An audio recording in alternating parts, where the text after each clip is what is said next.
어, 이렇게 청년들도 같이 예배드리고 많은 분들이 계셔서 너무 감사합니다.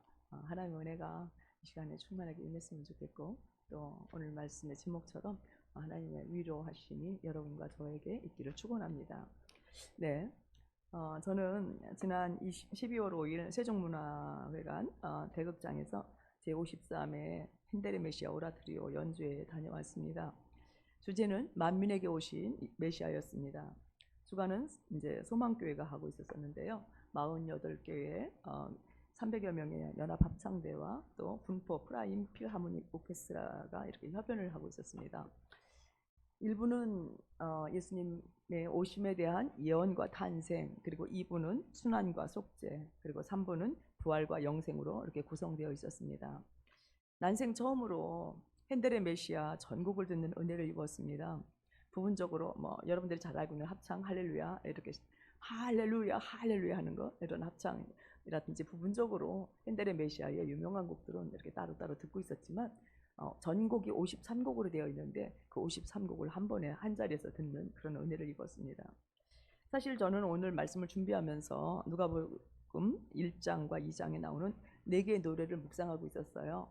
거기에 보면 이제 예수님의 그 순환고지 수태고지를 들었던 마리아의 찬양도 있고, 또 당시의 제사장이었던 사가랴의 찬양도 있고, 또 천사들의 찬양도 있고, 또 오늘 제가 이제 여러분들과 함께 나누려고 하는 시몬이라는 사람의 찬양도 있습니다. 그래서 이들의 찬양을 묵상하면서 이제 말씀을 어떻게 나눠야 될까 이렇게 이제 생각하고 있었을 때에 그때에 이제 이렇게 이 핸델의 메시아에 대한 초대권을 지인으로부터 받게 되었습니다.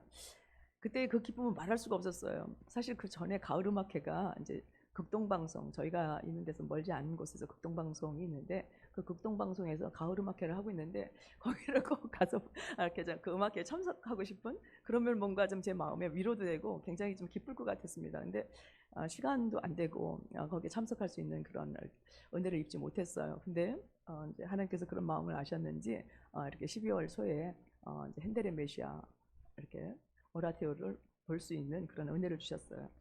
공연을 보면서 눈가가 촉촉해졌습니다. 그 하나님의 사랑이 얼마나 귀한지. 내가 뭔데 나 같은 죄인을 구원하시기 위해서 이렇게 오래전에 예언자들에게 예언을 하시고 예언대로 예수님께서 이 땅에 오시고, 또 날 구원하시기 위해서 십자가에서 죽으시고 부활하시고 승천하시고 또 다시 오시겠다고 하시는 그 메시지가 53개의 말씀을 가지고 찬양을 이어가는데 너무나도 이렇게 감격이었습니다. 감독이 제 안에서 이렇게 충만하다 보니까 눈물이 주르르 흐르더라고요. 그러면서 느끼는 그 마음의 감동이 어떤 것이냐면, 내가 그동안 그래도 주님을 위해서 산다고 이렇게 노력을 하면서 왔는데 이것은 하나님께서 나한테 주시는 보상 같았어.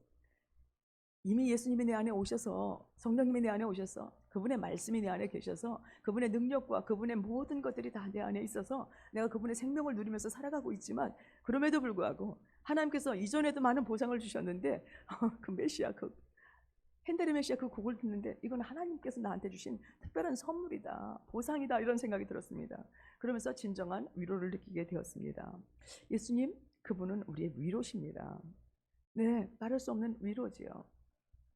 그래서 핸델의 메시아를 들으면서 제가 네 개의 그 누가복음에 나오는 찬양을 이렇게 묵상하면서 같은 내용은 아니더라도 조금은 사가랴의 찬송이 어떤 것이었을지, 마리아의 찬송이 어떤 것이었을지, 그리고 오늘 시몬의 찬송이 어떤 것이었을지를 좀 이렇게 조금이나마 이렇게 느낄 수 있는 그런 시간이었습니다. 마지막 할렐루야를 합창을 들으면서 거기에 참석한 모든 사람들이 다 한순간 다 같이 일어나고 할렐루야를 관객도 같이 부르는 그런 시간이었습니다.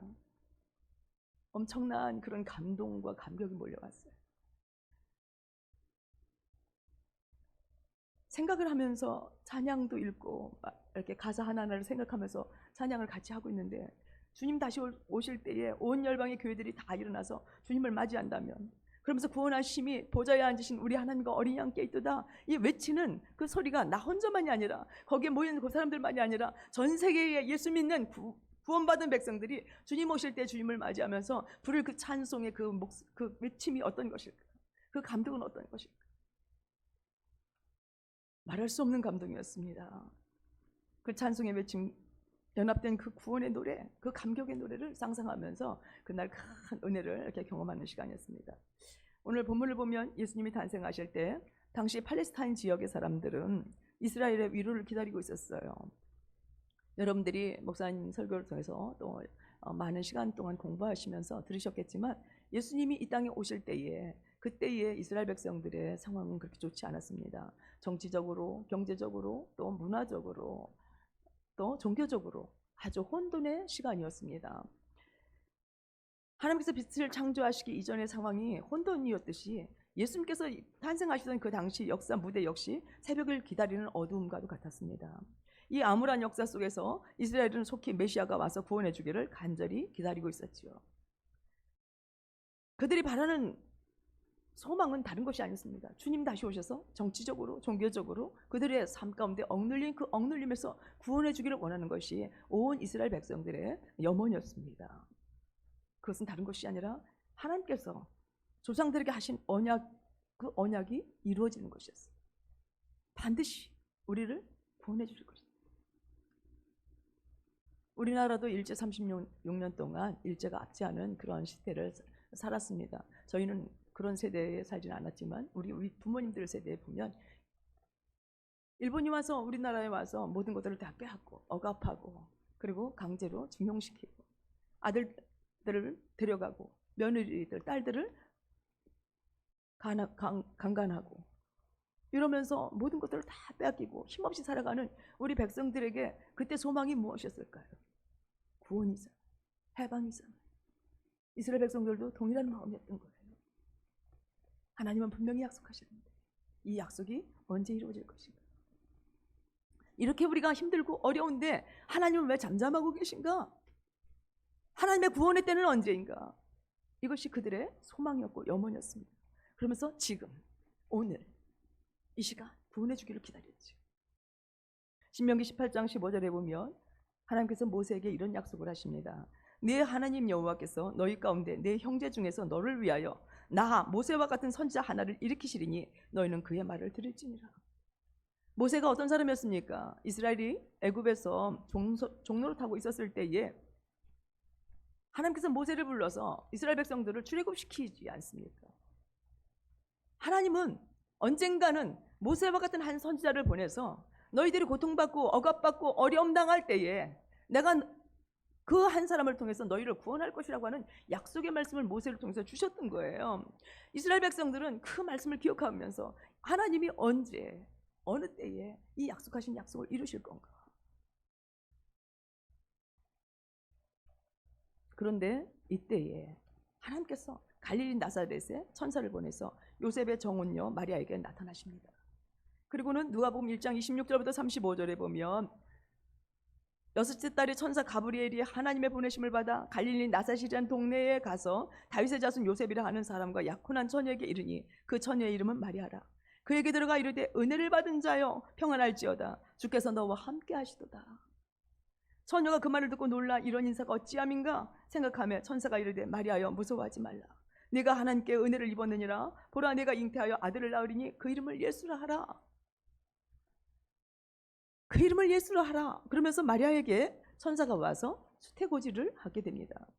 그러면서 계속되어지는 말씀이 뭐냐면 그가 큰 자가 되고 지극히 높으시니 아들이라 일컬어질 것이요 주 하나님께서 그 조상 다윗의 왕위를 그에게 주리니 영원히 야곱의 집을 왕으로 다스릴 것이며 그 나라가 무궁하리라. 이렇게 말씀합니다.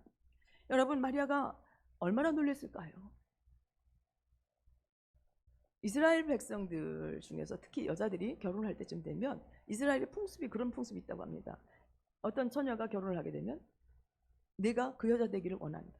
여러분 이 말이 무슨 말입니까? 창세기 3장 15절에 보면 예수님의 후손들이 여인의 후손을 통해서 예수님이 여인의 후손을 통해서 오시게 된다고 하는 것들이 창세기 3장 15절에 기록되어 있죠. 그렇기 때문에 이스라엘 백성들 중에서 여자들이 결혼할 때만 되면 늘 주변 사람들이 축복하기를 내가 그 여자 되기를 원한다. 내가 메시아 낳는 여자가 되기를 원한다. 그게 이스라엘 백성들의 축복이래요. 마리아도 아마 그런 얘기를 들었을 거예요. 그런데 어느 날 천사를 통해서 마리아에게 하나님께서 주신 말씀을 가지고 와서 내가 그 사람이다라고 말씀하고 있는 거예요. 마리아가 천사에게 말하되 나는 남자를 알지 못하는데 어찌 이런 일이 내게 있겠느냐. 근데 천사가 뭐라고 합니까? 성령이 내게 임하시고 지극히 높으신 이의 능력이 너를 덮으시리니 이러므로 나실 바 거룩하신 이는 하나님의 아들이다. 마리아에게 무슨 얘기를 합니까? 내가 지금 낳으려고 하는 아이는 하나님의 아들이라는 거예요. 너희를 구원할 구원자라는 거예요. 너희가 지금까지 기다려왔던 그 메시아라는 것입니다. 여러분, 우리가 어떻게 하나님의 위로를 받을 수 있습니까? 사실 예수님 당시에 여자는 가장 천한 사람들이었어요. 숫자를 셀 때에 여자는 숫자에 들어가지도 않았던 사람들입니다. 그런데 이 마리아에게, 천한 마리아에게 주님 찾아오셔서 내가 하나님께 은혜를 입었다. 그리고 너는 수태를 할 건데 네가 낳는 아이가 하나님의 아들이다. 여러분, 누가 위로를 받습니까? 누가 은혜를 받습니까? 가장 약한 자가. 세상에서 소망이 없고 가장 이렇게 절망 가운데 있는 사람이 하나님의 은혜를 받을 수 있어요.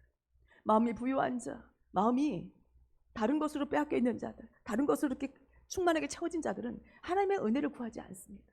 그러나 삶의 어려움이 있고 가장 연약한 자들은 누군가가 절대적인 힘이 나를 도와주기를 얼마나 갈망하고 소망합니까? 그런 자들에게 하나님의 위로가 임한다는 것을 보게 됩니다. 그래서 마리아는 그 당시에 천한 계집종이었지만 그럼에도 불구하고 하나님은 그 마리아에게 은혜를 입히시는 것을 보게 됩니다. 그래서 온 이스라엘이 기다려왔던 그 메시아를 낳는 그 축복이 마리아에게 있었던 것을 보게 됩니다.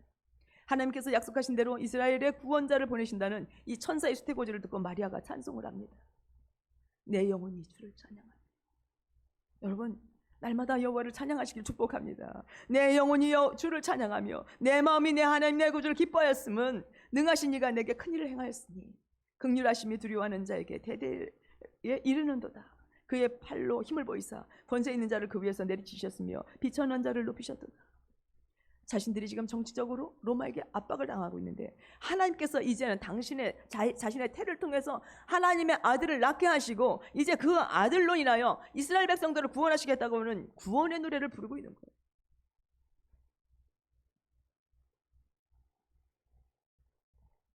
하나님의 위로는 약속하신 언약을 이루어가시는 데서 나타나요. 하나님의 위로는 약속을 붙들어야 돼요. 성경에 기록되어 있는 모든 말씀들이 여러분 약속입니다. 이 약속을 우리가 붙들어야 돼요. 성경에 보면 약 7,000개의 신구약을 합쳐서 7,000개의 하나님의 약속이 있대요. 여러분은 하나님의 약속을 몇 개나 알고 계신가요?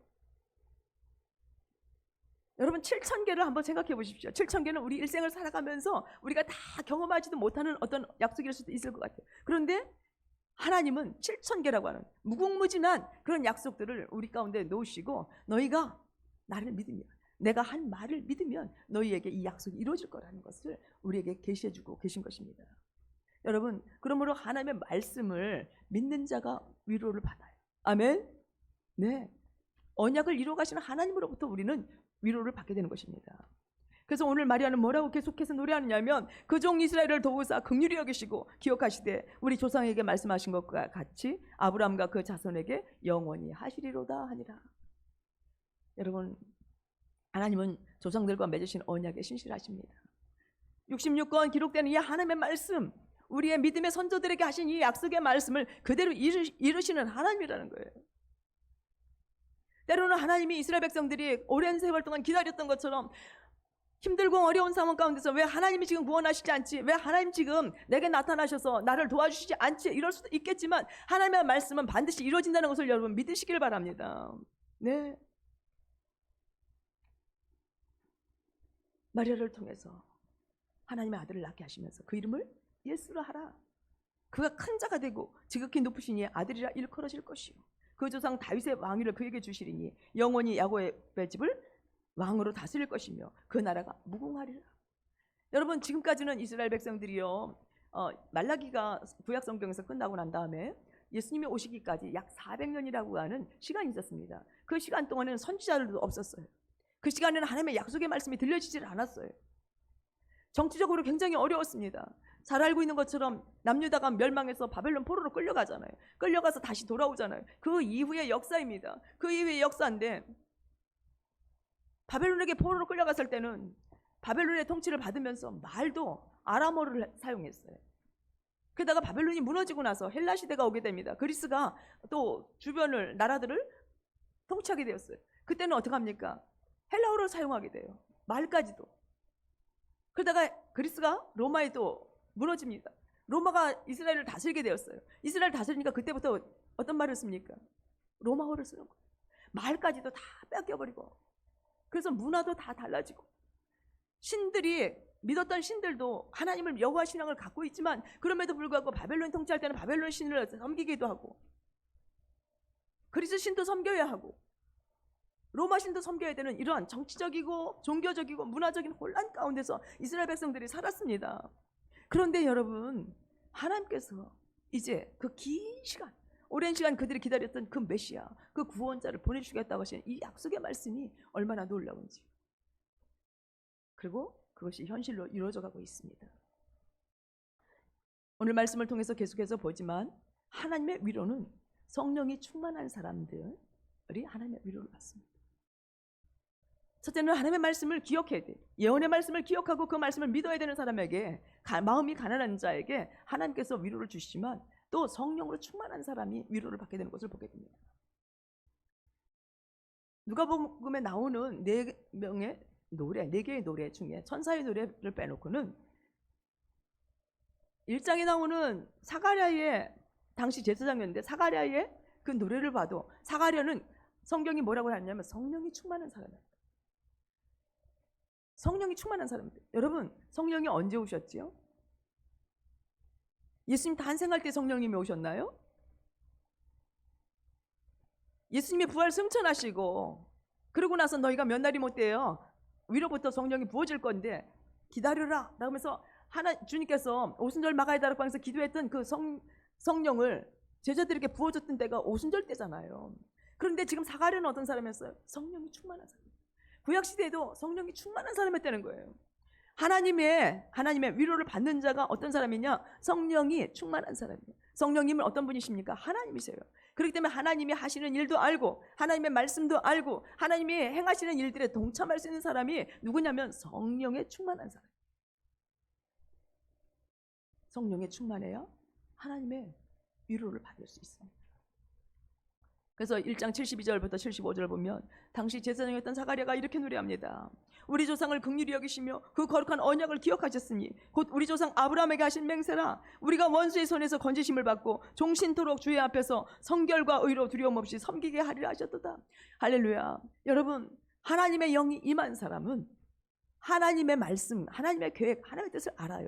그렇기 때문에 하나님께서 언제 어느 때 무엇을 하실지를 알기 때문에 그 사람은 마음이 위로를 받습니까? 안 받습니까?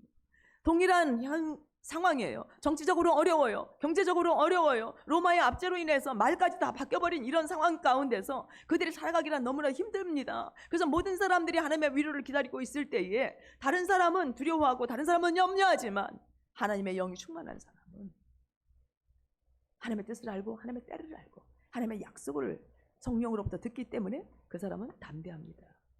그런 사람만이 위로를 받는 거예요. 이것이 바로 이스라엘을 향한 하나님의 위로시고 우리를 향한 하나님의 위로인 거예요.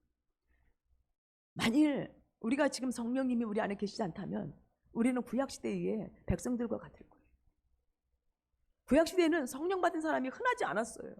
선지자들에게, 특별한 사람들에게 성령을 부어줬지 보통 일반 평신도들에게, 이렇게 보통 사람들에게는 성령이 부어지질 않았어요. 그렇기 때문에 성령이 부어지지 않은 사람들, 성령이 임하지 않은 사람들은 낙심하고 절망할 수밖에 없고 두려워할 수밖에 없어요. 보이질 않으니까, 깜깜하니까, 장래를 알지 못하니까. 근데 성령님이 계신 사람은 하나님이 하시는 일들을 보고 듣고 알기 때문에, 성령을 통해서 깨닫기 때문에, 그분이 하나님이시기 때문에 위로를 받게 되는 것을 보게 됩니다. 주님은 이 땅에 돋는 해로 오셨습니다. 죄악으로 말미암아 어둠과 죽음의 그늘에 앉은 자에게 빛이시어서 그 죄사함으로 말미암는 구원을 알게 하시고 주의 백성들의 발을 평강의 길로 인도하시기 위해 오신 것이라는 것을 성령 충만한 사람만이 안다는 거예요. 사랑하는 여러분, 주님은 이 땅에 오셨습니다. 오셨고 성령을 저와 여러분들에게 부어주셨어요. 그렇기 때문에 우리는 어떻게 해요? 내 안에 계신 그 성령님을 충만하게, 내 안에서 충만하게 역사하시도록 성령님이 나를 사용하시도록, 내 안에서 충만하게 역사하시도록 성령님께 여러분들을 내어드리는 삶을 살아야 합니다.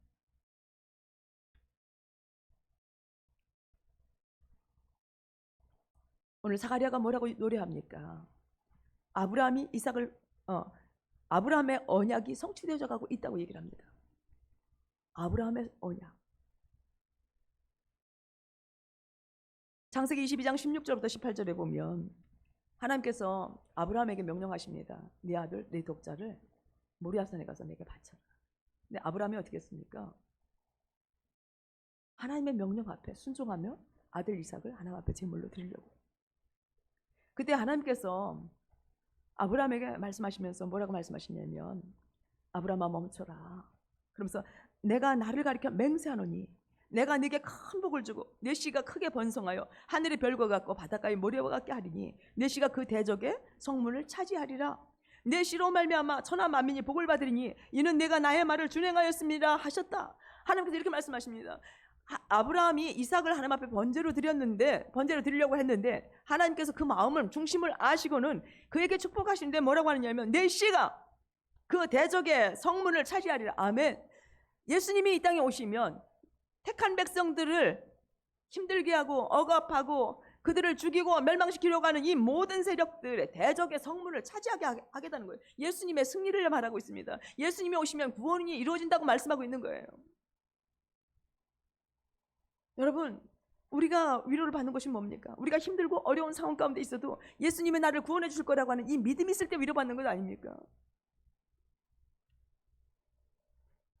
사가랴는요, 찬양하면서 아브라함의 언약을 기억하며 하나님께서 그 언약을 지금 성취하고 계시다라고 노래하고 있는 것입니다. 여러분, 하나님의 언약은 반드시 이루어집니다.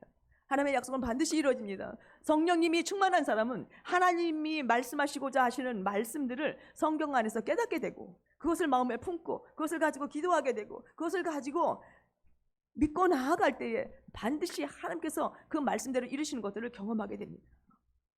그런 여러분이 되시기를 축복합니다. 이런 사람만이 진정한 하나님의 위로를 얻을 수 있습니다. 또 오늘 말씀을 통해서 보게 되는데 다윗에게 한 언약입니다. 다윗에게 내 왕위가 견고하리라 하나님께서는 말씀하셨거든요. 하나님은 기나긴 도피 생활 끝에 빈털터리로 왕이 된 다윗, 눈물 젖은 빵으로 연명하는 다윗을 줄곧 보고 계셨습니다. 하나님이 안 보고 계신 게 아니에요. 구원의 팔이 없어서 그를 즉각 구원 못하신 것이 아니에요. 사울이 3,000명이나 되는 군사를 데리고 다윗을 죽이려고 얼마나 쫓아다녔어요. 사울 앞에서 수금을 타면 창을 던져서 다윗을 죽이려고 한 적이 2번이나 되지 않습니까? 이러한 가운데서 다윗이 얼마나 힘들고 어려웠는지 하나님은 보고 계셨어요. 저 같으면 그랬을 것 같아요. 하나님, 언약이고 뭐고 다 이제 싫습니다. 나 왕도 싫습니다. 내가 언제 하나님 앞에 왕시켜달라고 했나요?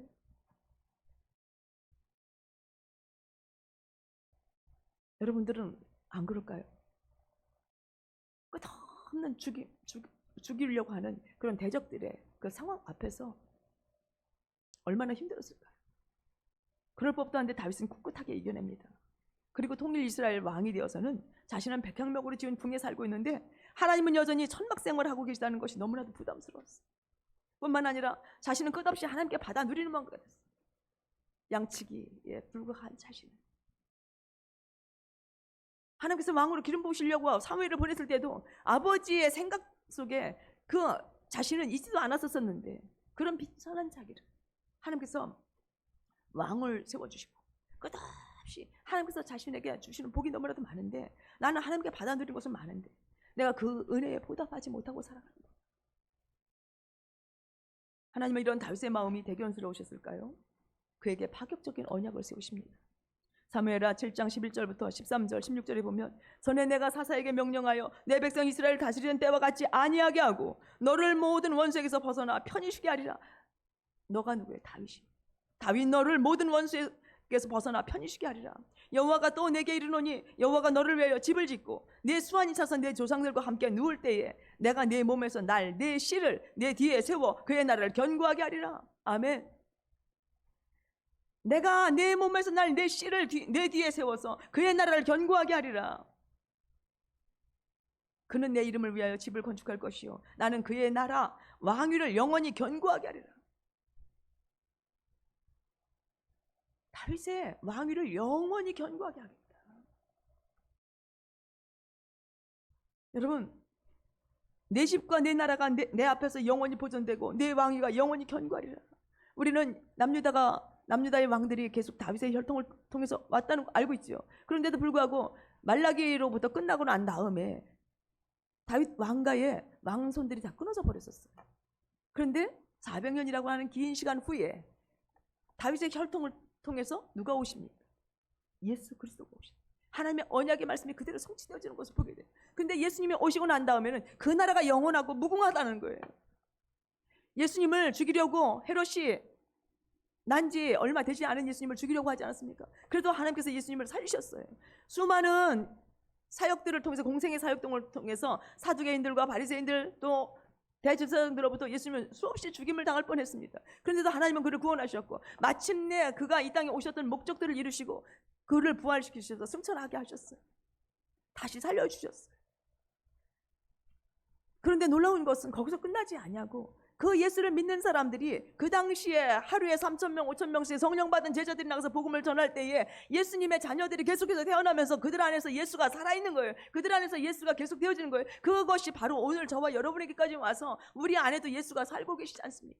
그 나라는 무너지지 않았어요. 그 나라는 영원합니다. 하나님께서 세우신 그의 집은 영원합니다. 저와 여러분이 하나님의 집이잖아요. 성령의 거룩한 전이잖아요. 그 집이 무너졌습니까? 아니요. 이 약속이 성취되어지고 있는 거예요. 예수 그리스도의 오심은 하나님의 언약의 성취이기도 하지만 우리에게 엄청난 위로지. 하나님의 위로가 여러분에게 있기를 축복합니다. 네. 이 소식은 온 백성에게 미칠 큰 기쁨의 좋은 소식입니다. 내 안에 오셔서 하나님 살고 계시다. 그 집이 무너지지 않았다. 여러분이 무너졌습니까? 때로는 힘들고 어려운 일들이 있어요. 삶에 많은 굴곡들이 있습니다. 우리 청년들은 그런 일들이 별로 많지 않을지 모르지만 인생을 사시는 어르신들은 어떻습니까? 살아오면서 힘들고 어려운 일들이 얼마나 많았어요. 눈물 나는 일들이 얼마나 많았습니까? 좌절하고 포기하고 싶은 때가 얼마나 많았습니까? 그럼에도 불구하고 우리 안에 계신 그 성령님은 우리의 안에 계셔서 우리의 집이 무너지게 했습니까? 안 무너지게 했습니까? 우리 무너지지 않고 여기까지 왔어요. 끝까지 우리 안에서 그 왕위가, 우리가 그분을 왕으로 모시고 살아가는데 그분의 왕위가 계속해서 이어져 가고 있고 우리의 집이 무너지지 않고 있습니다. 여러분, 위로를 받으시길 축복합니다. 끝까지 우리를 지키실 거예요. 끝까지 우리를 세워주실 거예요. 그분이 우리를 붙드실 거예요. 우리는 무너지는 집이 아니라 주님 안에서 계속해서 세워져가는 집이고 계속해서 자라가는 집이고 마침내 주님과 영원히 함께 살 몸으로 저희들을 이루어 가실 거예요. 이런 하나님의 위로가 언약의 성취, 예수 그리스도의 오심을 통해서 이루어지고 있는 것들을 보게 됩니다. 하나님의 그 위로하심 어떤 사람에게도 임하는가? 말씀을 믿는 사람, 그 다음에 성령 충만한 사람, 그 다음에 어떤 사람입니까? 깨어있는 사람이다. 영적으로 깨어있어요. 우리가 아침에 불렀던 찬송 속에 오 베들레헴 너 잠들고 있느냐. 베들레헴 사람들이 다윗의 동네 베들레헴인데요. 그 동네에 살고 있었던 사람들이 예수님 태어나실 때에 거의가 다 잠들어 있었어요. 영광의 왕이 오시고 영원한 위로자, 영원한 구원자가 오시는데 자신들이 그렇게 기다렸던 메시아가 오는데 그분을 깨워서 맞이할 세대가 아무도 없었던 거예요. 그런데 여러분, 들에서 양을 지키고 있던 사람들이 있었어요. 밤에 남들이 다 잠잘 때 양을 지키고 있었던 목자들이 있었어요. 얼마나 되는지 모르지만 그 목자들에게 천사가 찾아와서 복된 소식을 들려줍니다. 이들은 천사가 나타났을 때 너무나도 그 천사의 방문에 압도되어서 무서워하고 있습니다. 누가복음 2장 11절부터 12절에 보면 무서워하지 말라. 보라 오늘 다윗의 동네에 너희를 위하여 구주가 나셨으니 곧 그리스도 주시니라. 강보에 쌓여 구유에 누워있는 아기를 보이리니 이것이 너희에게 표적이 되리라. 하나님은 약속하신 그 약속을 이루시기 위해서 마리아라고 하는 이 처녀 몸에 예수 그리스도를 잉태케 하시고 그 처녀가 엘리사벳의 집에 갔었을 때에 사가랴가 그것을 보고 예언하게 하면서 하나님의 아들 예수 그리스도가 이 땅에 탄생하시는 것, 그것을 사가랴의 입을 통해서 예언하셨을 뿐만 아니라 이제는 실제로 예수님이 이 땅에 오셔서 목자들에게 나타나시는 것들을 보게 돼요. 하나님의 위로, 하나님의 예언은 계속해서 성취되어져 가고 있고 이루어져 가고 있어요. 여러분들의 삶 가운데도 힘들고 어려운 일이 있어도 하나님의 예언은 이루어져 가고 있고 하나님의 약속은 성취되어져 가고 있고 하나님의 위로가 지금 여러분을 향해서 다가오고 있다고 하는 것을 믿으시기를 바랍니다. 네, 무서워하지 말라. 보라, 오늘 다윗의 동네에 너희를 위하여 구주가 나셨다. 곧 그리스도 주시니라. 여러분, 주님이 여러분 안에게 찾아오셨습니까? 여러분들이 힘들고 어려운 상황 가운데, 캄캄한 가운데 있는 그런 상황 가운데 주님 찾아오셨습니까? 그분이 여러분들과 함께 계시다면 여러분들에게는 구주가 계신 거예요. 아멘. 구원자가 계신 거예요. 여러분들의 삶의 문제를 해결해 주실 구원자가 여러분 안에 계시다는 것을 여러분 믿으시기를 바랍니다. 때는 내 때가 아니야. 하나님의 때예요. 내가 원하는 것보다도 하나님이 원하실 때가 가장 정확한 때이기 때문에 그래요. 그때를 인내하면서 기다릴 수 있기를 축복합니다. 예수가 오셨다고 하는 것, 구주가 오셨다고 하는 것이 얼마나 좋은 소식입니까? 얼마나 기다렸던 소식입니까? 목자들은 달려가서 아기 예수를 봅니다. 그리고 아기 예수께 경배하지. 깨어있는 사람만이 주님을 맞이할 수 있어요. 지금은 소림으로 오셨던 주님을 우리가 맞이하는 것이 아니라 이젠 다시 오실 주님을 맞이할 때가 되었어요. 벌써 예수님 오신 지 2000년이 지났어요. 우리는 재림주로 오실 그때가 더 가까운 때에 살고 있는 사람들인지 모르겠습니다. 여러분, 이 시대도 마찬가지예요. 예수님이 오실 때에, 소림으로 오실 때에, 베들레헴 사람들이 다 잠자고 있었을 때에 깨어있는 목자들만이 예수님을, 그 영광스러운 예수님을 볼 수 있었던 것처럼 이 마지막 때에도 영적으로 깨어있는 사람만이 다시 오시는 주님을 맞이할 수 있어요. 깨어있기를 축복합니다. 그 깨어있는 사람 하나가 오늘 본문의 시므온이라는 사람. 시므온은 어떤 사람이었습니까? 오늘 말씀을 보면 성령이 충만한 사람이었고 하나님의 위로를 기다리고 있는 사람. 하나님의 위로. 하나님의 위로를 기다리는 사람이 어디 시므온 한 사람이었겠어요? 정치적인 압박 속에서 로마가 다 뺏어가고 다 빼앗기고 힘들고 어려운 그런 고통 속에서 살아가고 있는 사람들이 모두가 다 하나님의 위로를 기다리고 있었겠지요. 근데 어떤 사람은 그냥 기다려요. 언제나 하나님께서 약속하신 약속의 말씀을 이루어 주실 건가? 그러면서 하루하루를 그냥 살아갑니다. 힘들면 힘든 대로, 바람 불면 바람 부는 대로, 물결 치면 물결 치는 대로. 근데 시므온이 다른 사람과 달랐던 이유는 뭐냐면 그는 하나님께 기도했던 사람이라는 거예요. 하나님께 기도했던 사람이라는 거예요. 그가 성령의 감동으로 성전에 들어가니까 마침 율법의 관례대로 정결 예식을 하기 위해서 예수님의 부모가 아기 예수님을 데리고 오고 있는 것을 봤습니다. 시므온이란 뜻은요, 하나님께서 들으심이라는 얘기예요.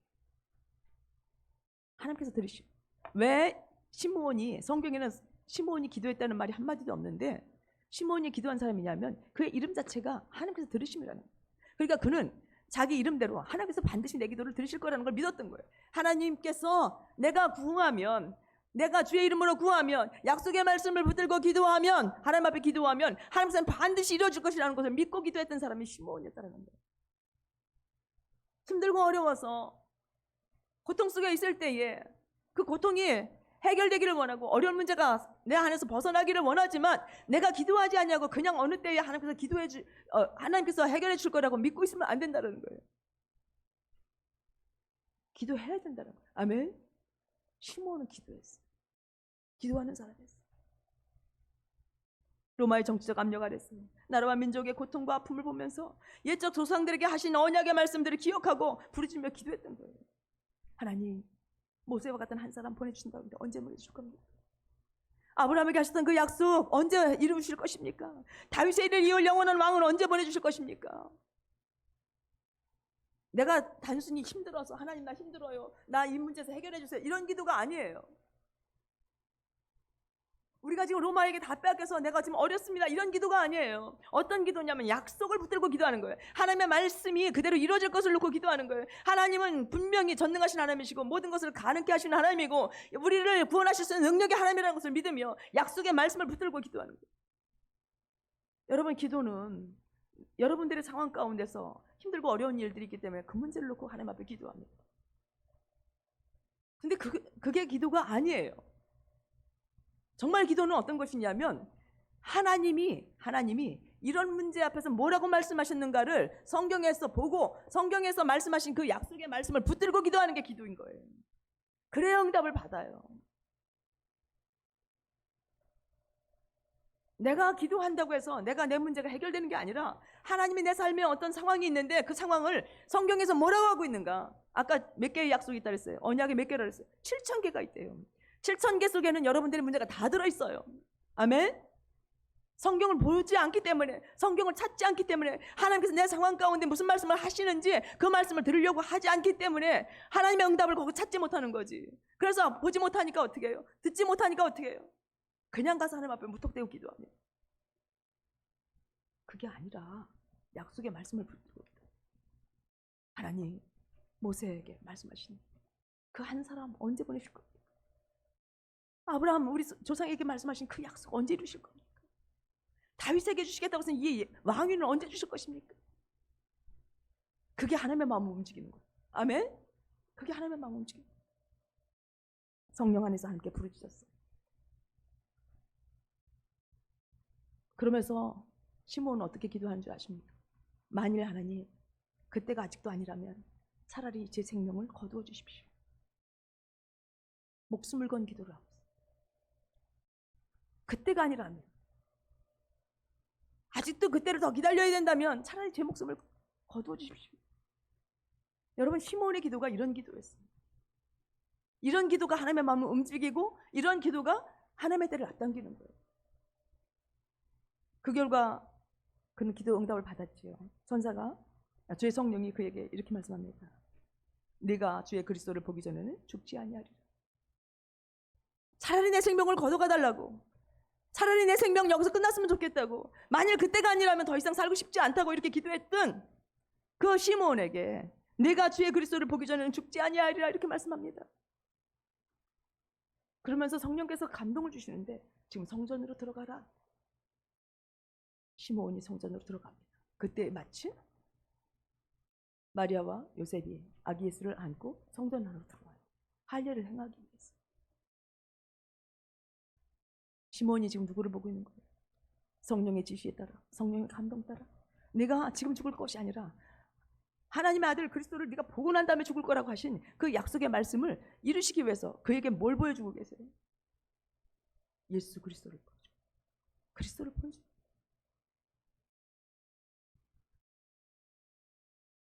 시므온이 이렇게 기도합니다. 주제요, 이제는 말씀하신 대로 종을 평안히 놓아주십니다. 여러분, 이 말이 무슨 말입니까? 이제 나는 죽어도 여한이 없습니다. 이제 나는 죽어도 여한이 없습니다.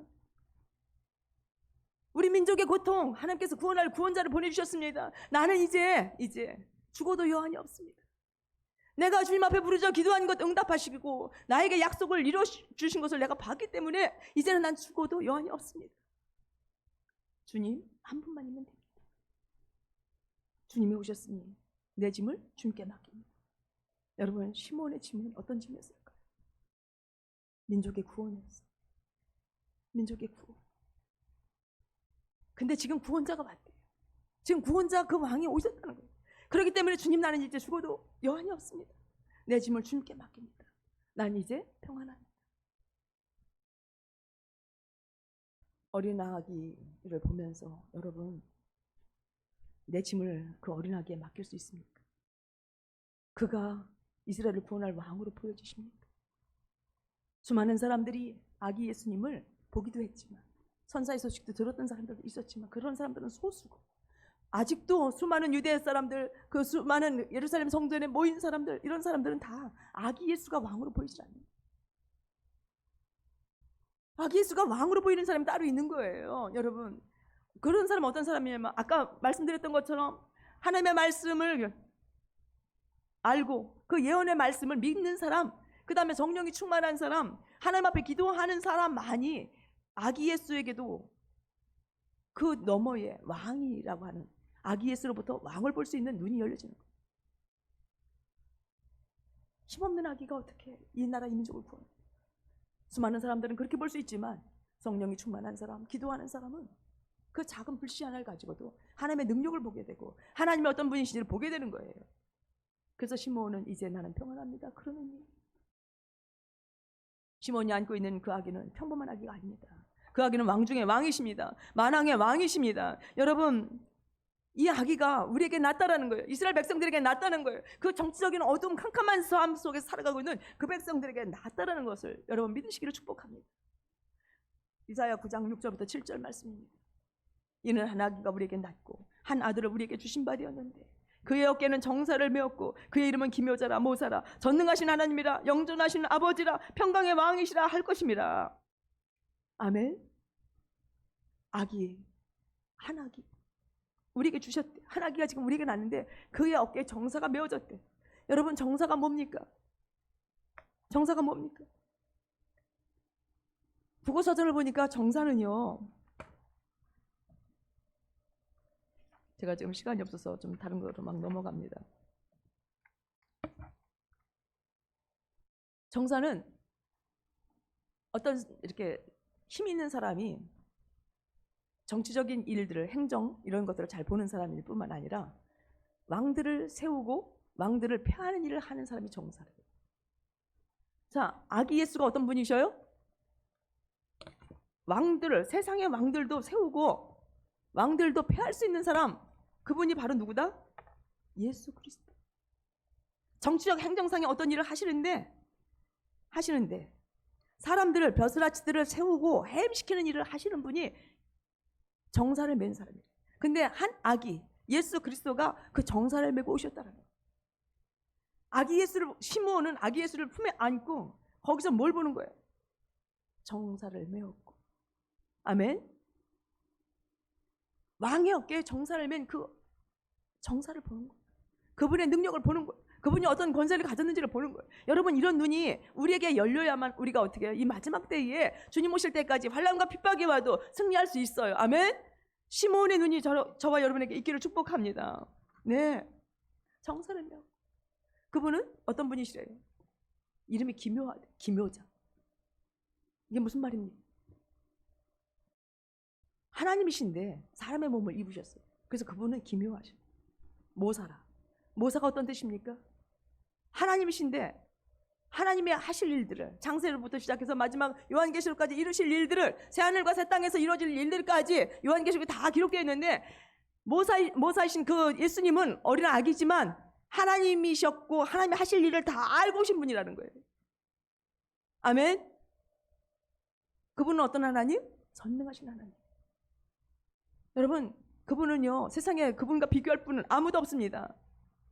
세상에 그분과 이렇게 비교할 사람이 아무도 없어요. 그분의 힘, 그분의 능력, 아무도 그분을 당할 자가 없습니다. 무슨 일이든지 못하는 일이 없이 능하신 분이고, 약속하신 것을 능히 이루실 수 있는 능력의 소유자시고, 자신의 능력을 제한받지 않냐고 완전하게 행하시는 분이고, 원하시는 모든 것을 다 이루시는 가장 강하고 절대적인 권능을 가진 존재라는 거예요. 어떤 존재와도 비교될 수 없는 하나님의 초월성과 은혜의 충만성, 영원히 신실하심이 내표된 이름이 바로 뭐냐면 전능하십니다. 여러분, 그분이 우리 예수예요. 아멘. 우리 하나님이에요. 우리 구원자예요. 시므온은 그 아기 예수 안에서 정사를 받고 기묘자를 받고 모사를 받고 전능하신 하나님을 봤어요. 그분이 어떤 분이다? 영원하신 우리 아버지. 그분이 영원하신 우리 아버지. 그 어린 아기 안에서 영원하신 우리 아버지를 볼 수 있는 눈. 그뿐만 아니라 장차 오실 왕이라는 거예요. 또 계시록 1장 8절에서 뭐라고 말합니까? 주 하나님이 이르시되 나는 알파와 오메가요, 이제도 있었고 전에도 있었고 장차 올 자요, 전능한 자라. 여러분, 우리가 믿는 그 하나님, 우리가 믿는 그 예수는 전능하신 분이세요. 여러분들의 삶의 모든 문제를 해결하실 수 있는 분이에요. 우리에게 구원과 영생을 주는 것뿐만 아니라 우리 일상 삶 가운데서 닥치는 여러 가지 문제도 해결할 수 있는 능력의 하나님이신 것을 여러분 믿으시기를 바랍니다. 그리고 그분은 평강의 왕이시래. 아기 예수 그리스도는 탄식과 절망 중에 있는 이 세상에 평화를 주기 오셨습니다. 아멘. 십자가상에서 이 땅의 죄와 사망을 가져온 사탄의 권세를 깨뜨리시고 참된 평화와 안식을 주신 예수님의 사역은 평강의 왕이십니다. 그분은 평강의 왕이시라 불리시기에 합당하십니다. 여러분, 시몬이 이 아기 예수 앞에 엎드려 경배하는 것은 당연하지 않습니다. 노래를 불러 찬양하는 것 당연하지 않습니다. 사랑하는 성도 여러분, 해마다 다가오는 크리스마스를 그냥 보내지 마십시오. 그분이 누군지를 볼 수 있는 눈이 열리기를 축복합니다. 시므온처럼 보이기를 축복합니다. 내가 믿는 예수, 그분은 어떤 분이시다? 기묘자요, 모사요, 전능하신 하나님, 영존하시는 아버지, 평강의 왕이시다. 아멘. 아멘. 그분은 어떤 하나님이다? 정사를 어깨에 메었다. 세상의 왕들을 세우시고 폐하시는 분이 그분이시다. 여러분 믿으시길 바랍니다. 절대 권력이 그분 안에 있고, 권세가 그분 안에 있고, 절대적인 힘이 그분 안에 있어요. 그분이 여러분들의 하나님이고, 그분이 여러분들과 함께 계십니다. 사랑하는 성도 여러분, 하나님 안에서 위로받으시길 바랍니다. 예수 그리스도를 보내주신 그분이, 그것 자체가 우리에게 위로고, 우리가 그분을 믿고 그분이 우리 안에 계시다고 하는 것이 우리에게 위로라는 것을 여러분 믿으시길 바랍니다. 그리고 다시 오셔서 우리를 영원한 하나님의 나라로 데리고 가실 그분을 믿으십시오. 그것이 저와 여러분에게 진정한 위로입니다. 이런 참된 위로가 이 성탄에 여러분들에게 있기를 축복합니다. 네. 그래서 이미 1차적으로 예수님의 초림으로 아브라함과 모세와 다윗에게 하셨던 약속들은 이루어졌습니다. 그리고 다윗에게 하신 그 영원한 약속은 지금도 이루어져 가고 있는 것을 여러분들이 믿으시기를 축복합니다. 그래서 예수님이 오신 것은 우리에게 엄청난 큰 기쁨의 좋은 소식이고 우리를 위로하시는 것이라는 것입니다.